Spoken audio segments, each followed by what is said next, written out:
Hey, well, welcome to the only show recorded in the video store of the mind. It is a spooky peanut butter and nostalgia jelly sandwich. This is Night Shift Video.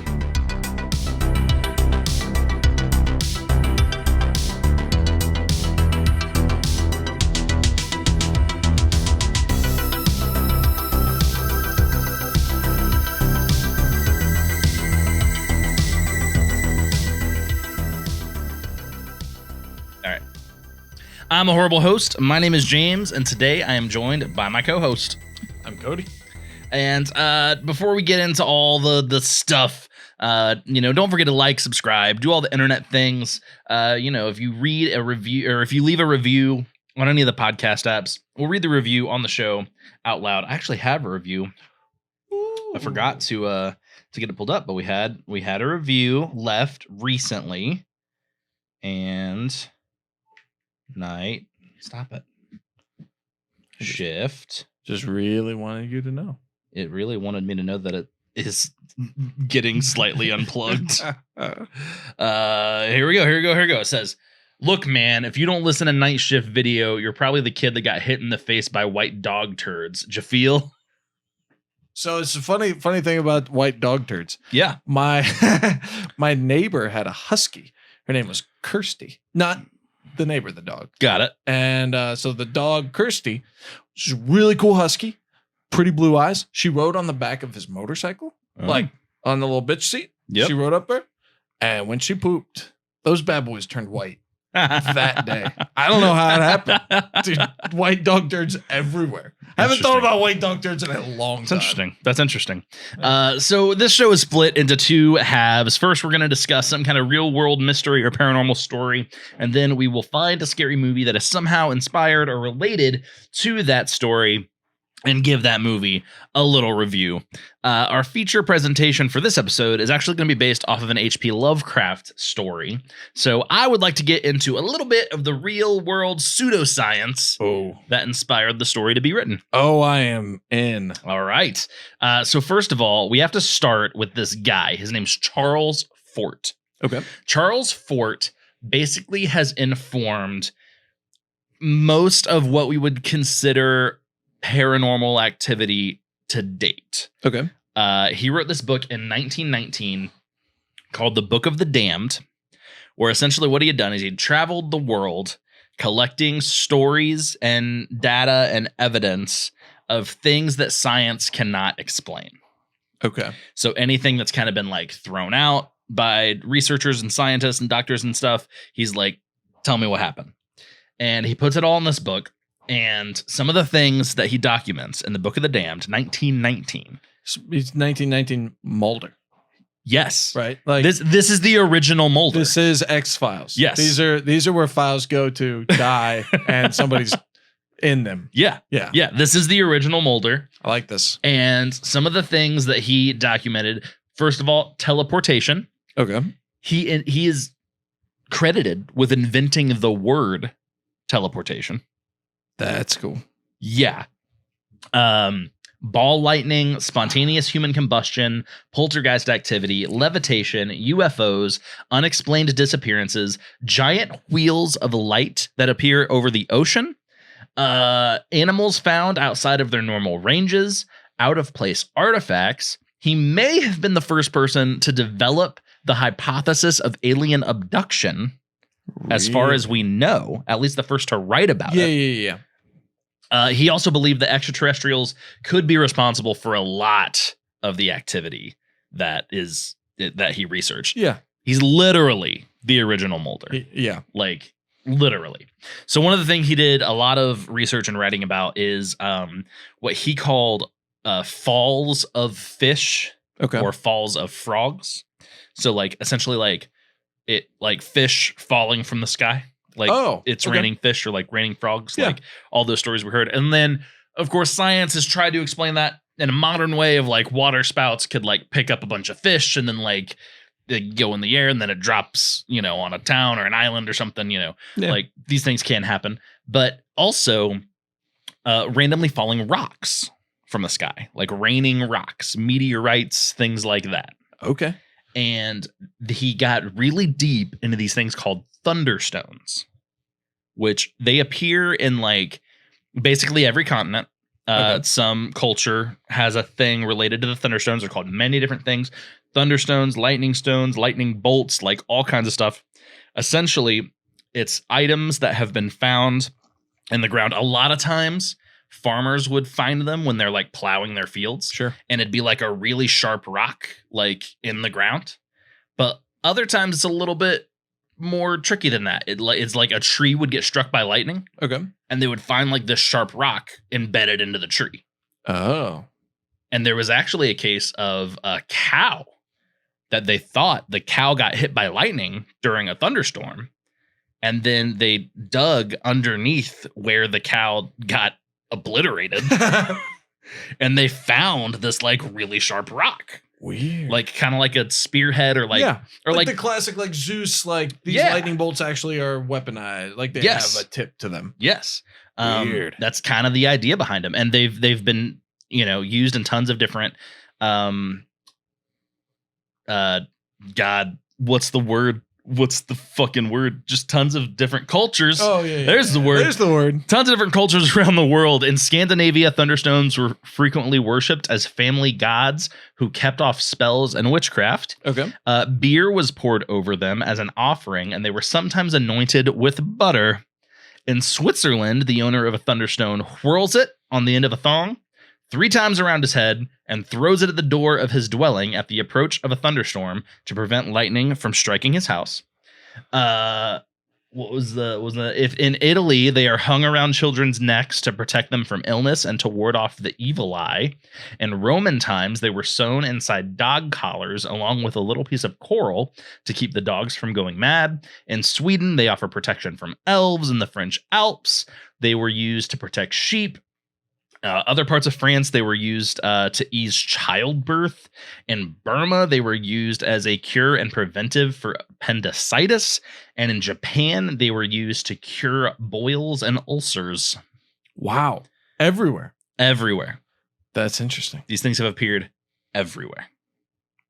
I've never even heard of them. And I guess like I've heard the term thunderstone. Sure. But I think the modern science answer to most of these, I think they kind of brush off like the cow getting hit and then you dug under it and found one, or even like the ones found in trees. Okay. I think in most people would say that, you're plowing your field, your plow hits a rock, you dig it up and it looks like it's a tool. It probably was a primitive tool of an earlier civilization. You're finding like fossils. We're in the Midwest, classic like arrowheads. Finding arrowheads. Yeah. It's finding arrowheads from cavemen. Yeah. Is what they trying to say that they are, I guess. But the idea of these thunderstones is one of the things that apparently greatly influenced H.P. Lovecraft, the story Color of Outer Space, which is the movie that we're watching tonight. Another thing that may have inspired him is this thing called the Radium Girls. Okay. And these were women who worked in factories painting clock faces with like the iridescent paint. Okay. Like the glow in the dark stuff that's like on the hands of the clocks and watches and shit. And they were prone to getting this disease called radium narcosis. They were trained to, while they're painting, to wet their brush by just using their lips. Oh, it gave you a much finer point than like swirling it in a cup. Yeah. Also, it meant that you wouldn't use as much paint because you wouldn't be swirling it in the cup constantly. Right. So you'd use less materials. Well, iridescent things are made with radium. Yep. You should not ingest radium. Not even a little bit. Don't put it in your body. No, I'm not a scientist. I don't put that in your body. And so they would get this stuff called radium narcosis. It was also called radium jaw sometimes, or death jaw, where essentially the mandible would have necrosis happening to it. So it's basically dying and like rotting away. It would have constant bleeding of the gums, usually after some time, severe distortion of the bones due to tumors and the pores that would develop in the lower jaw. It's not pretty. Yes. But the idea being that some of the things that happen apparently in the movie may have been inspired by what all these women experience who are working in these clock factories. This movie just got so much more interesting in my mind. Like, if that is inspiring anything. Like, I am. Wow. Okay. Yeah. So the movie we're watching is The Color of Outer Space. The Color Out of Space. It's hard to not say The Color of Outer Space. Yeah, I called it that for a long time, and I think you or Alex corrected was like, no, that's not it, but that's... The Color Out of Space. Yeah. We'll take a break, and we will be back with our feature presentation. Now available on home video. And now our feature presentation. All right. Well, before we get into our movie, if anybody out there wants to help out the show, please tell a friend. That is the best way that we found growth throughout the years. When people are tuning in, we can just do more things. You can also join us on Patreon. That's Night Shift, or patreon.com/Night Shift Video. That's night spelled NITE, if you hadn't figured that out yet. Your monthly donations there give you access to our private Discord server, as well as just all kinds of other goodies that we have in the mix. Okay. Color Out of Space. I feel like we shouldn't say a whole lot before I get into like the back of the box. I feel like we need to dive into that. Let's do it as soon as possible. Yep, I agree. So this is a story of cosmic terror about the Gardeners, a family who moves to a remote farmstead in rural New England to escape the hustle of the 21st century. They are busy adapting to their new life when a meteorite crashes into their front yard.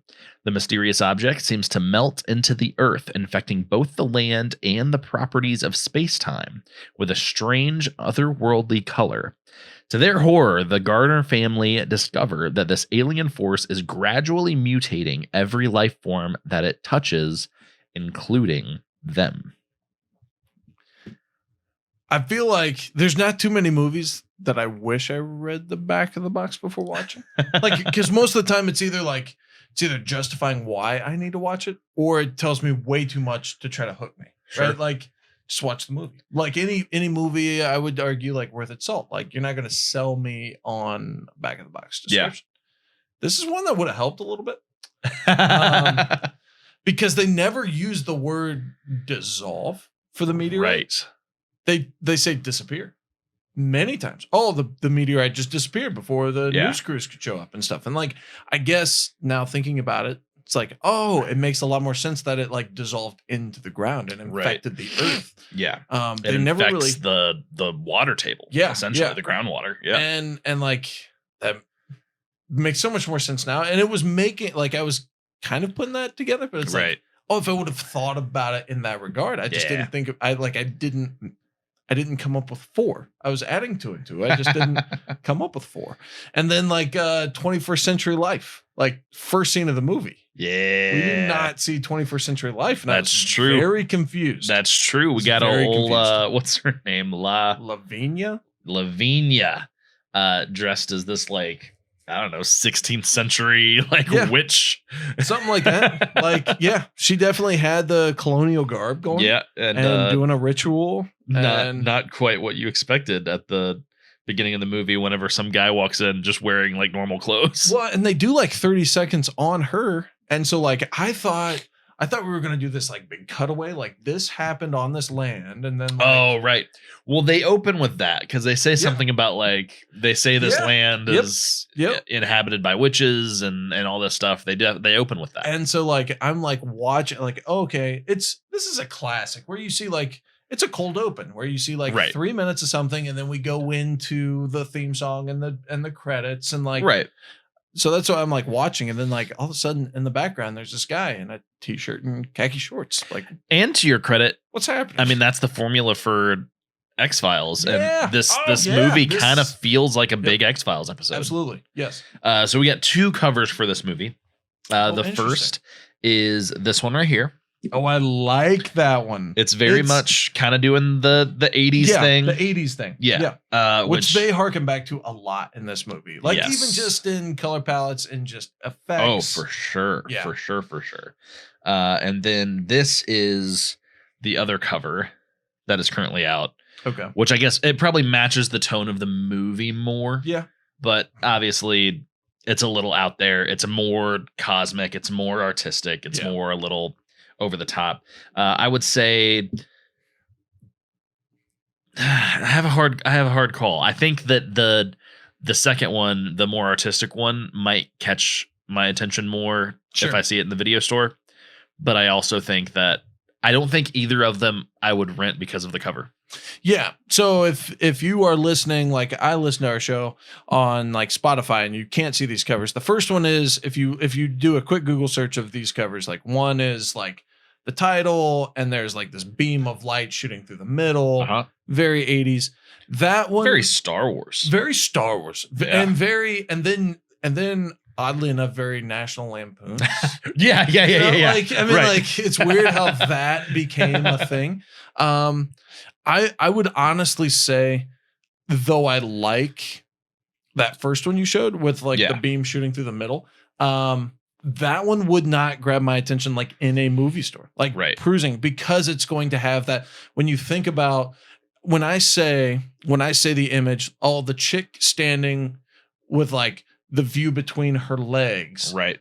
You see most people who have perused a Blockbuster or Hollywood Video or your local video store can see 6. Right. Some are horror, some are funny, some are dramas, but like there is a shot between kind of the like kneecap region of a female, right, through her legs to something. Yeah. And I would say that kind of falls into that category of like maybe too nondescript, even though after seeing the movie, that's probably the one I would choose. Yeah. Like the one where it's a little bit more psychedelic, a little bit more all over the place. That might grab my attention. Yeah. But yeah, I think that one grabs my attention more, but I think that if I saw it, I think that I would immediately think that like, this is too weird. This isn't like, this is like an artsy movie, you know, is what it seems like. Whenever like when you watch it, it's really not. No. I wouldn't call it that anyway. Okay, so budget estimated right around $6 million, which is a pretty cheap movie. Yeah, in today's standards. Well, and you're talking about, I mean, I guess not a ton of heavy hitters, but also not a bunch of no names, right? I mean, like you're talking about, I mean, the property that they're dealing with is obviously pretty elaborate. Mm-hmm. Nicolas Cage. I don't know the females. Like Nicolas Cage, like foil, like his offset, but she was in like the 101 Dalmatians with like Jeff Daniels. Oh, was she? Yeah, she was the female owner. And I mean, Jolie Richardson, his wife Teresa. Yeah, you're talking about. Yep. The actress is Jolie Richardson. Okay, so like I wouldn't say she's a scrub. Like she hasn't been in much recently, right? I think she was. I think if I remember right, I think she was in Nip Tuck.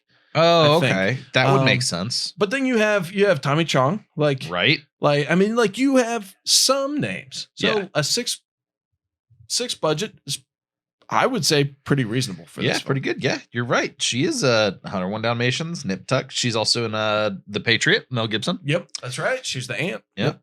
So yeah, you're dead on, man. So I kind of want to get into it grossed not great. Just over $1 million. Oh wow. Yeah, but I think that has to do with like the way it was released. It hit streaming really fast. Yeah. And obviously like you don't get those numbers in a dollar amount. Like I don't know how much any streaming service paid for the rights to stream it. Sure. You know? Sure. And like nowadays, like especially a movie like this that probably didn't even have a very long box office run, like they're making more money from that than they are from a movie theater. Yeah. So stuff like that gets a little hazy. I want to jump into a little out of order here. I want to jump into some trivia. Okay. This is from director Richard Stanley. Richard Stanley claims that it is the first in a Lovecraftian trilogy that he plans on making. Cool. He specifically asked Nicolas Cage to perform in this movie the exact same way that he performs in the movie Vampire's Kiss from 1988. I have not seen Vampire's Kiss. Okay. But we plan on covering it on another show that I am on, I'll Suck Your Blood. We're actually doing it in like 2 weeks. Isn't that the famous Nick Cage meme? of him with like the fake teeth. Yeah. That's the okay. Yeah. So I didn't know anything about that movie, what it was or why it existed.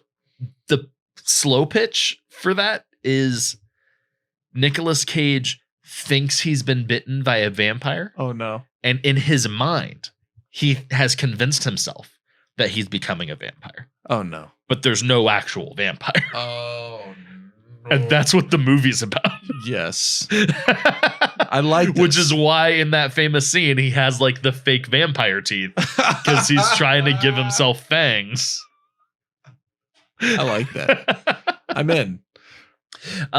So Richard Stanley has a very interesting history in Hollywood. Okay. There's a few different movies that he's made, but this is his first film in over 20 years. And the last film that he made was a very infamous film, which was The Island of Dr. Moreau that came out in 1996. Okay. So The Island of Dr. Moreau, very similar to this. It's not a Lovecraft story, but it was a H.G. Wells book. Oh. And he adapted it to play. He worked on it for 4 years, adapting it from book to screenplay. And he was fired from the film after 4 days of filming. Oh my. By New Line Cinema. Really? Because there were some disagreements in how things were being handled. It stars Marlon Brando and Val Kilmer. Oh my. Yes. And apparently both of them were dealing with like some just a major like life trauma things at the time. Like Marlon Brando was still getting over the suicide of his daughter. Yeah. Val Kilmer, while he is on set, got the call from his lawyer that his wife was divorcing him. Like just a lot of shit was happening. And this is obviously 96 Marlon Brando. So we're talking older Brando. Old Brando. At this time, like he's like, I don't give a fuck. I do whatever I want. Yeah. And then you have Val Kilmer, who's kind of like the up and comer. He is hot on on Hollywood 96. Yes. Yeah. He is the up and coming guy who's also kind of like, now that I have the spotlight, I can kind of do whatever I want. So I guess like their personalities clashed a lot on set. And then just like, you know, Richard Stanley at the time wasn't like a super like aggressive or like super, he didn't have like a huge pedigree of movies. So like him kind of roping them in, I guess New Line saw as a problem once filming started. Substitute teacher. Yes. Yeah. So they fired him after literally 4 days of being of filming. Wow. And they brought in another guy who basically was, I forgot his name. I think it's Frankenlauder or something like that. He essentially was like really well known for being like a huge hard ass. Oh. Thinking that like he could like whip these guys into shape. But it was basically just fighting fire with fire. And they all just got more and more angry at each other throughout filming. And the film just went to shit. That's all bad and kind of cursed and not good. Yeah.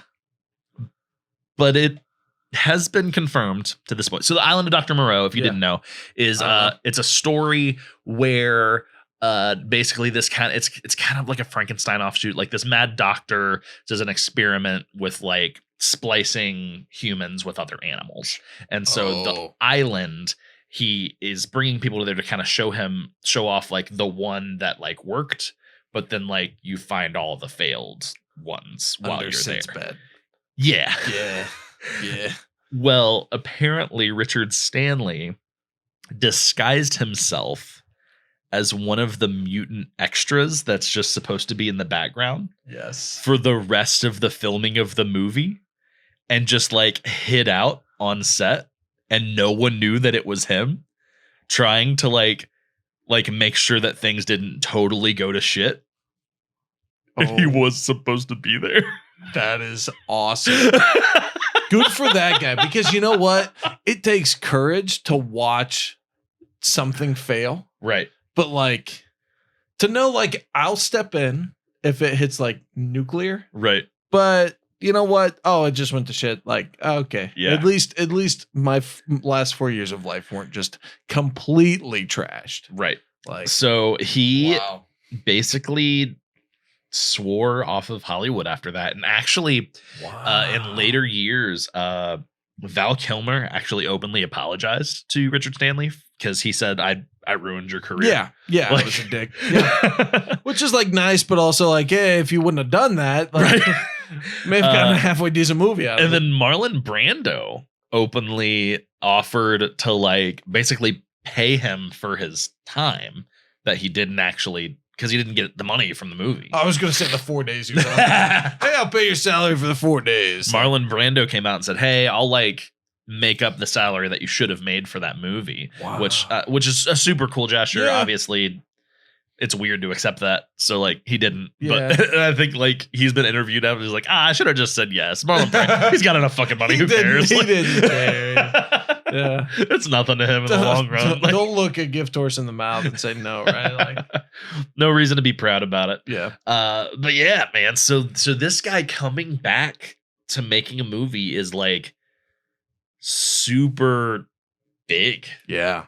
and like weird. And probably kind of like a what could have been kind Right. of story. Like what? Hey, okay. if you didn't get in my way, Yeah. like maybe we could have done this in 1996. Yeah. And knowing that it only grossed $1 million. Now I know what, like the Right. streaming, like hopefully it's boosted beyond that. Like, Right. I wouldn't say that like this would be like a box office classic. Right. And I'm not sure what Lovecraftian film would be. Exactly. I don't like I got into it super late. I think you or Alex got me in. I think you exposed. We like, watched The more- Void, and that kind of like got us talking about it. Yeah. And then Alex like loaned you a book. Yeah, but I think we tried to watch one like early on. Like I'm just for a long time. Like I had some buddies in college who were like very big into Lovecraft. It's just like I just couldn't get there. Like Yeah. I needed the monster. I needed the face. I needed something. Right. And like I've gotten away from that. But it's better. It's better than not meeting your budget, right? Like Yeah. it's better than 6 to 1. Yeah. Like, Well, yeah. And I think that's, the thing that like we can't always judge how good the movie is based on how much it made, because this is a good movie. Like it's not a bad movie. Yeah.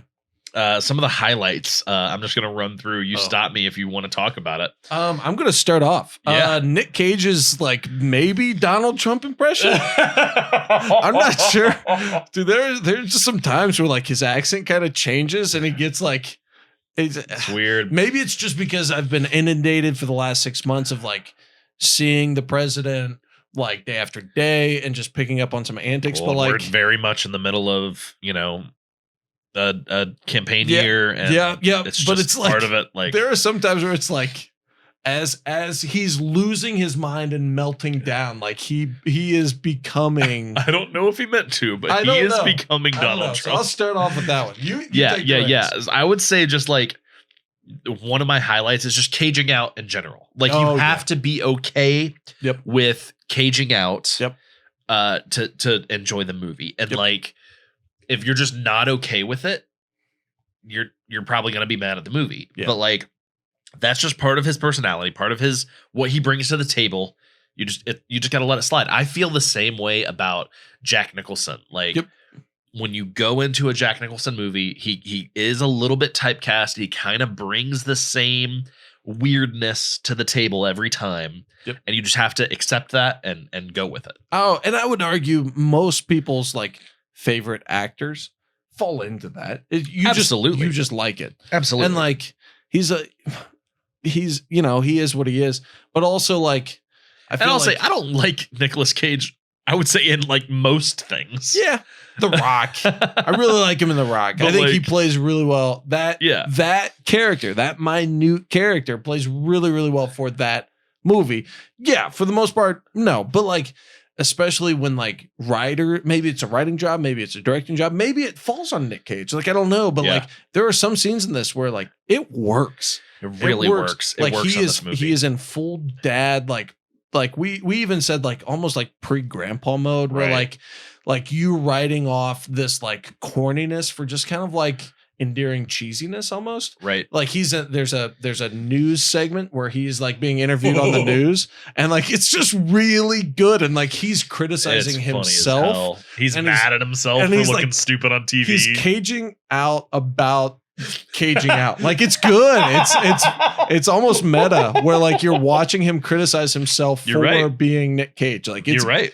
It's good. And it's not like low-hanging fruit. Like it worked well in the movie. Yeah.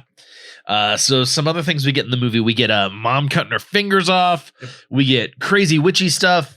Yep. We get legit body horror. Yeah. Which I was not expecting. No. And I wish there would have been. I guess you can feel it coming, but you can't.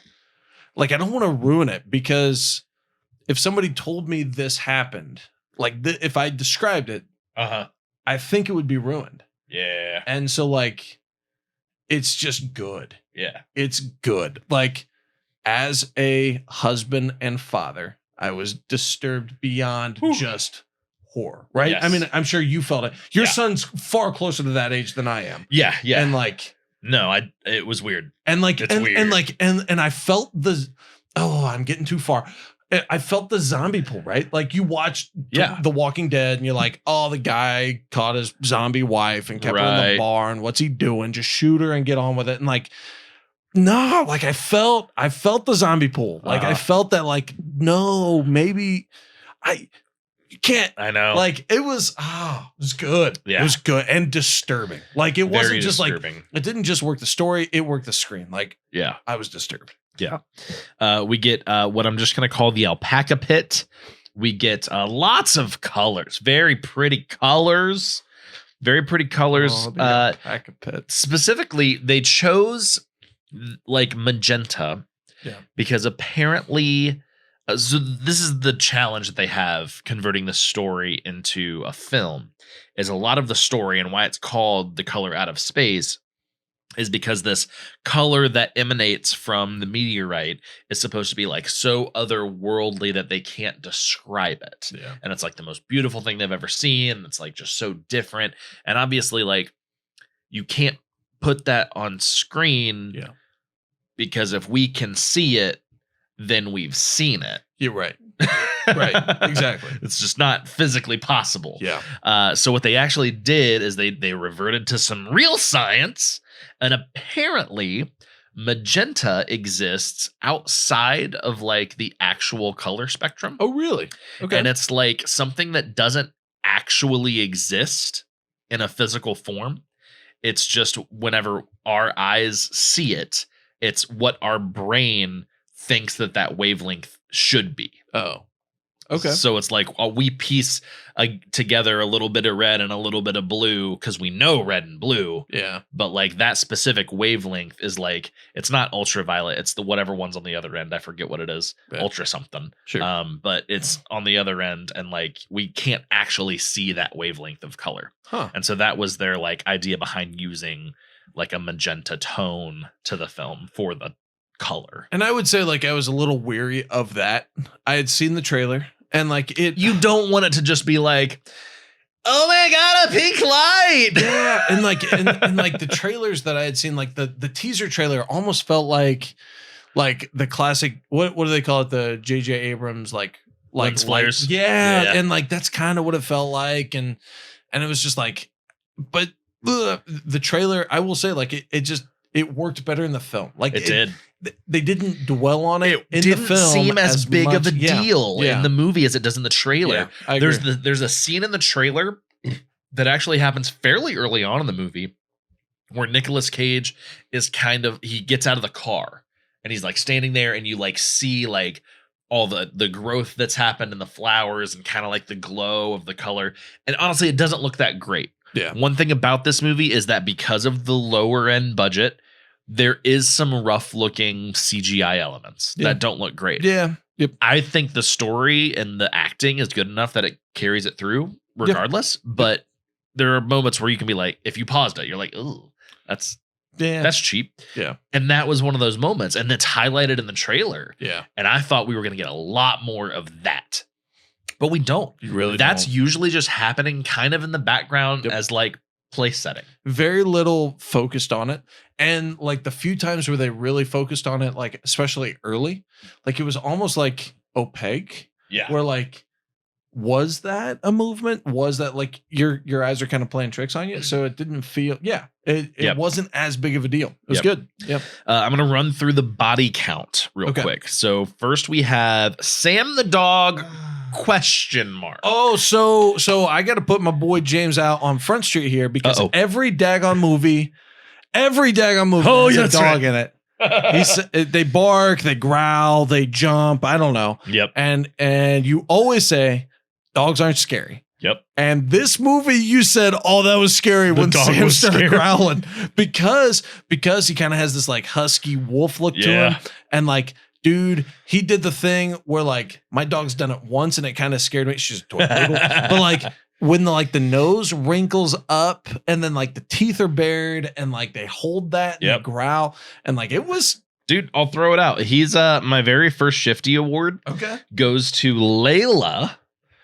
Who is the dog who plays Sam the dog. And I say that Layla, I'm assuming is probably a female. I'd say that she is the best actor in the whole movie. Oh, she's good. She did a very good job. She made dogs scary.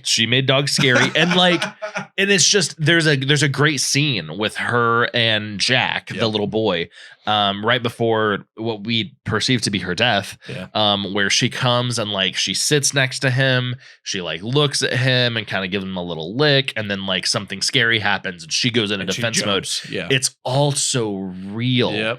And like Layla, I don't know who your trainer is, but like they're doing a great job because it was done really, really well. It felt very realistic. Even her as a dog, like it's hard to be like, you're an actress, but like this dog, the way it interacted with that child in that moment felt so organic. Very genuine. And I was just really impressed by it. So yeah, Layla's the best actor in the movie. And we assume that she's dead. Teresa and Jack, I'm not going to say the second half of what happens to them. I'm just going to say alien lightning blasted for our second and third kill there. Next up, we have 4 alpacas. Oh God, maybe more. that like, what's it called? Is it called the king rat? Where like all we had like a king alpaca. We did, and I'm not sure how many were there. I know that 4 kept getting like screen time, but the clump was so big. It was large. Next up is G-Spot the cat and assorted animals. More animals die in this movie than people. So I mean, if that's a trigger for you, might be kind of rough. I mean, gross. Some of them aren't like. It's not like sleepwalkers where like they're hanging the carcasses up. Like it's not like that. It's way more otherworldly than that. Yeah, but the alpaca scene though, like it's pretty direct. It's rough. But they don't look like alpacas, right? At that point, they of course this is a Lovecraftian film. Everything kind of takes on this like Lovecraftian horror thing. If you have no idea what that means, probably the easiest way to describe it is John Carpenter's The Thing. You know, like the monsters will have that type of look, and that makes this almost like its own genre. It's the same way as like zombies are a thing, like Lovecraftian horrors are a thing. Yeah, for sure. Next up, we have Benny in the Well. Then we have Ezra, who gets just kind of absorbed by the color. It's hard to explain. Sheriff gets nabbed by trees. Yeah, he did. Like almost like Evil Dead like. Oh, it was Evil Dead. Absolutely. That's another one of those moments. Like when he gets nabbed, it looks really good. Yep. But then whenever they like look up at him, like it's sad. It's really bad CGI. Yep.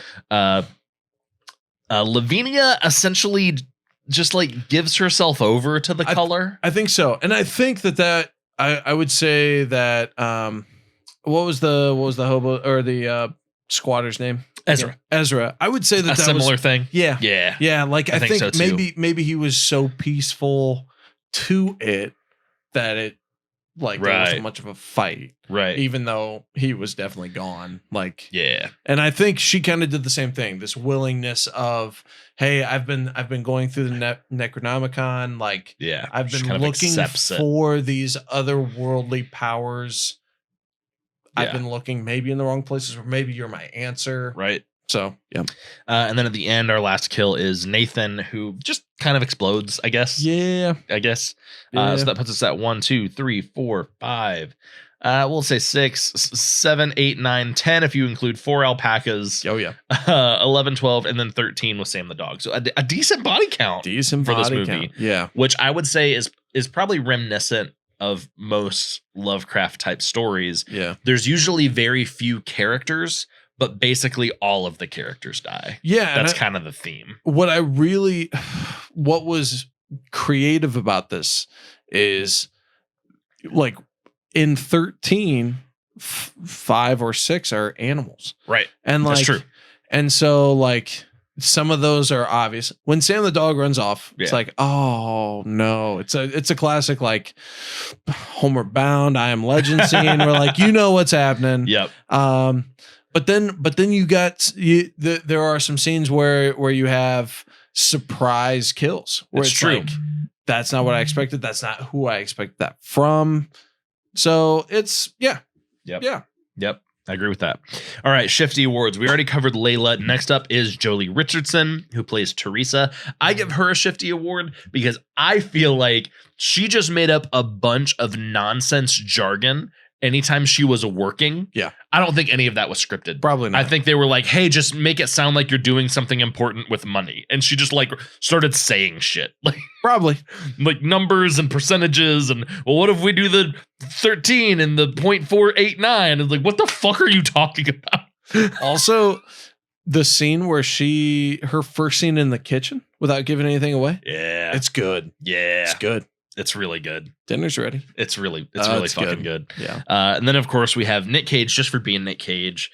I have him specifically on here. This is the most times I've ever heard Nick Cage say fuck, and it's amusing how much it's used. It's also the most times I've ever heard him say alpaca. So if you want a game, you can make it a drinking game, and you can drink every time Nick Cage says alpaca or anybody says alpaca. Yeah. Or just make it a game to go through and count how many times they say alpaca. Yes. Don't even drink. Just Don't count. even drink. Count I lost count. Yep. Of how many times the word alpaca is said. You got to be gentle with the boob. Like there's a lot. There's a lot about the alpacas. There's a lot with the alpacas. Yeah. You don't get as much milk from an alpaca as you do a goat or a cow. It's true. Who knew?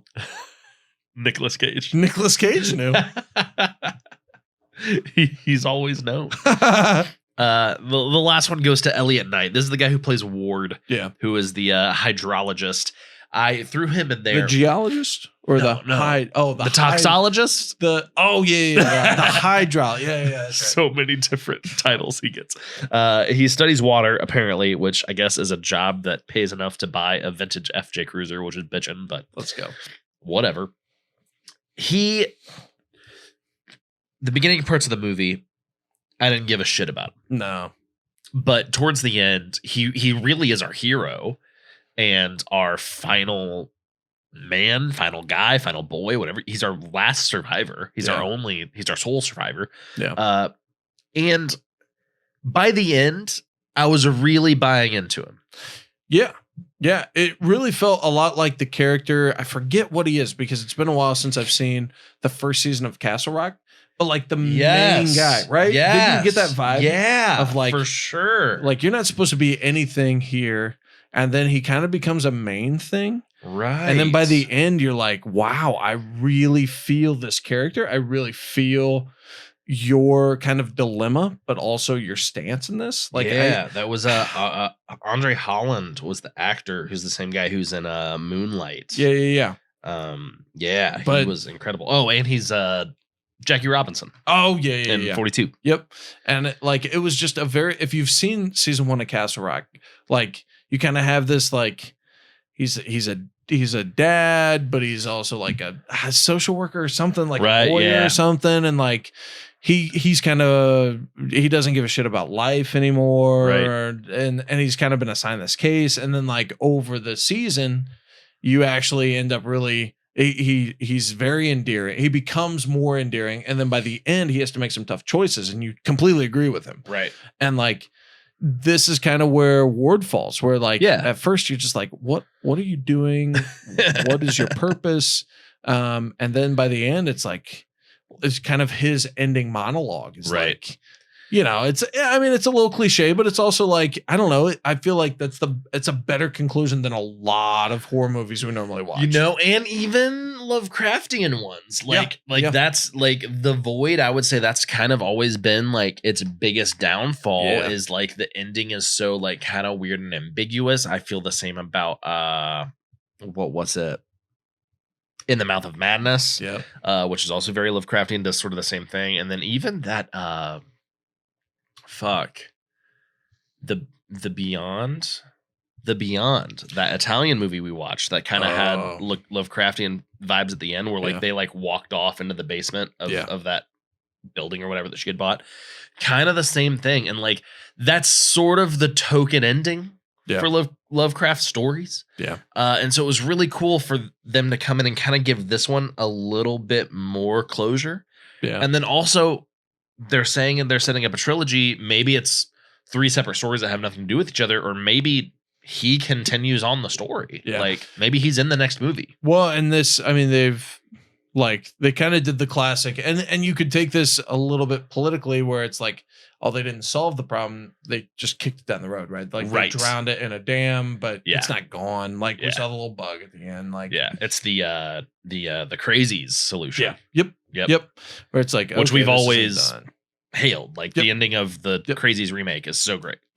So like, I would say, I mean, I don't have anything to say at this point because I don't want to give away like my ratings or let's go ahead and do a scare scale. So 1 to 5, how scary did you think the movie was? Oh man, you know what?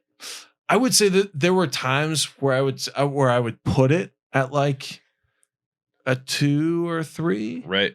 But dude, there's some times like it's surprising, right? I'm gonna like aggregate. I'm gonna go 4. Yeah, I think that's really fair. I think there are some scenes and there are some kills that are unexpected, some kind of body horror stuff.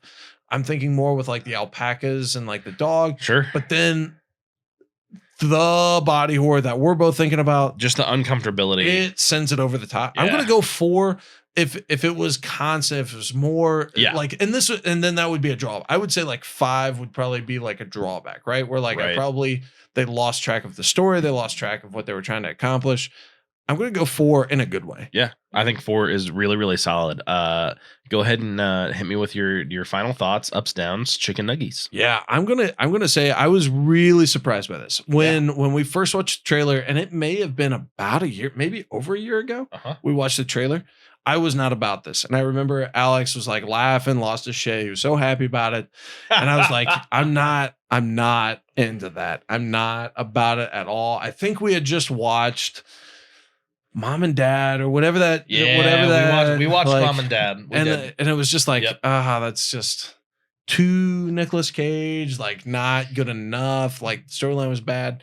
And this was, to be fair, the biggest movie that like sparked that casting was Mandy. Oh yeah, which are the same producers on this film, and they casted Nicolas Cage and Mandy, which is also supposed to have some Lovecraftian themes, and we haven't seen it yet. Yeah, that's true. So a lot of people who have seen Mandy were really stoked about this. I think Alex has seen Mandy. Okay, interesting. But we were like, what? Yeah. So I will say that this movie was a complete surprise to me, and you kind of have to take ratings like that with a little bit of a grain of salt, because when you have such low expectations, even a medium one is like mind blowing. And so it was really good. I thought it was very entertaining, even, and I feel like Nick Cage, maybe I hate to put it all on his shoulders, where like he's kind of worked himself to a point in his career where like, when it's cheesy or bad, you just laugh it off, right? Like you don't criticize anymore. Yeah. It's like, oh, I've seen that 100 times in 100 movies. Yeah. But when it's good, and not just him, the rest of the movie, when it's good, it's like he takes the good and the bad, and then you forget about the good and the bad everywhere else. It's leveled out a little bit to where like it all feels better than the bad, right? Yeah. Like even when you mention like all the scene where the cop gets killed, yes, I remember that far less than when he got grabbed. Right. And like, that's good. When you remember the Yes. better than the worst, that's good. And so I'm going to put this like definitely thumbs up. Yep. It was more of a surprise than I thought. I came in ready to poop on this. And I'm going to go somewhere in the ballpark of like 77, 78%. That's solid. Like, it was good. I would watch it solid again. movie. Yeah. Also, like, as far as Lovecraftian goes, I would say we've watched some good ones. Yep. I would say it's in the better half. Yes. Even with some of the poor CGI. And I don't remember all the titles. Obviously, The Void is going to always be up there. Yeah. There was the one where there was like, it was a space-time thing where The Endless. Yeah. And I remember like watching that, not liking it, and then afterwards thinking about it so much I like talked myself into liking it. I loved the story. I just wish it was scarier. Yeah. I wish it had more tension. Yeah. And I feel like you're getting a lot of those things. You get not a sharp peak of The Void. You get scarier of Endless. Like, it's good. Yeah. It's a good movie. Yeah. I'm going to say, well, first of all, it's a 87% on Rotten Tomatoes. Oh, okay. So pretty dang close. Yeah, pretty dang close. Pretty close. For me, I really, really enjoyed it. I really actually agree with your scare scale for sure. It's a 4 on the scare scale. It gets really intense, and there are some really just fucked up moments. Yes. And it just is what it is on that front. Every once in a while, a movie has both of us like leaning back in our seat and maybe even like covering up a little bit or like hiding behind the shirt. Oh, yeah. This movie did that. Yes. And not because like I was scared I can't open my eyes. It was like, yeah, I don't want to look at this. Yeah. Yes. Yeah. Chicken Nuggies. Well, first, thumbs up. Yes. It's a thumbs up. Yeah. It's a good movie. Yep. It's just you should watch it. I will own it. Yeah. This is one I would buy. This is one I would like to watch again when all this stuff is wrapped up and like we're back together. Yeah, get everybody back together, watch it again. It would be a lot of fun to watch this all together. I think laughs are going to be heartier. I think the cringes are going to be like, as far as like not cringy how cringy seems to be today, but like actually hiding behind the shirt. Like, be fun. Yeah. And then I give it at 80%. Dang. So yep. I think there. We're kind of all in the same ballpark. Yep. Rotten Tomatoes might give it a little bit more than us, but you know, that's Rotten Tomatoes. Things get weird there sometimes. Yes, so yeah, man, that's about it. Anything else you want to say about this movie? No, I'll be very interested to see like what the trilogy does. I kind of hope if they get funding for it, if it can happen, like I think there's a lot here that could be a really sick like anthology. Yes. Where you have separate stories that are tying together, which is most of what the Lovecraftian universe is. Exactly. He doesn't really have like part 1, part 2. It's just all of these things together, and then if you really read them all, you can kind of piece together how they sort of connect. Yep. Kind of like what Stephen King has done, but even a little bit more strategically. Yeah. And so that's kind of what I'm a shameless anthology guy. And so I think that would be really sick. Yeah. But you know, at this point, whatever they come out with, I'm very excited. Yeah. So there's an interesting thing, piece of trivia. The daughter, Lavinia. Yeah. She does not appear in the book for the story. Oh. There are 3 sons, and they changed that character to a daughter and then gave her a very specific name.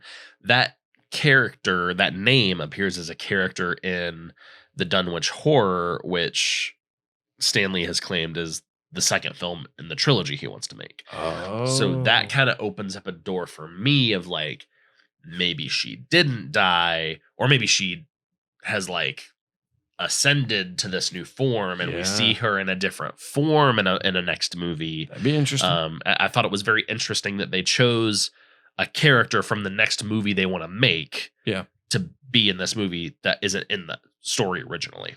Or let me just. Here I am walking out on a limb. She's wearing those. Oh, did you want to get the walking out on the? Okay. Where she's like, if she has maybe already ascended. Yeah. But in like this life form, she doesn't know it. Like she's wearing those colonial clothes. She's riding the horse. Like she has that special bond with the horse. Like maybe we see this like further back. Like, I don't know. Like, like, let's get a little crazy with it. And like, when I say it, like maybe that's not as good, but, but like, I'm just saying like there's so many different things that you can do with Lovecraft. If you do it well, I think people are in, right? Like you can kind of go crazy. But I think if you're setting out to do a big trilogy though, like first of all, I think the second movie has to introduce some sort of cult. Like there has to be cultists of some sort. Okay. Because we don't get that in this film. Yeah. And that's a huge part of just the lore is that like that's true. Not only do these weird things happen, but there is a sect of people there's a drive who behind know that it happens. Yeah. And they are wanting to be a part of it. Maybe the mayor. Maybe. Who wanted that property real bad. Yep. Maybe. I don't know. And then, I feel like a real good Cthulhu movie has not actually been done. Yep. And so I feel like a capstone to a Lovecraftian trilogy is like, we get an actual Cthulhu movie out of it. Like a good one. That'd be sweet. That'd be sweet. I'm in. Show me Cthulhu. Even if you have to do it on a $6 million budget and it can't be super great CGI, like even if that end scene in this movie where like whenever Ward like looks into her eyes and he like sees the other world and like what I'm assuming is supposed to be sort of the world of the old gods, like we see Cthulhu like that, like give it to me. Cool. I want it. Good enough. Yep. Give me 10 seconds, 15 seconds CGI. Yep. Give me that big tentacle beard. I want it. Yeah. I want it real bad. Oh. Okay, well, that about wraps it up for us here at the Night Shift for Night Shift video. My name is James, and this guy is... I'm Cody. And we are just saying, thanks for stopping in.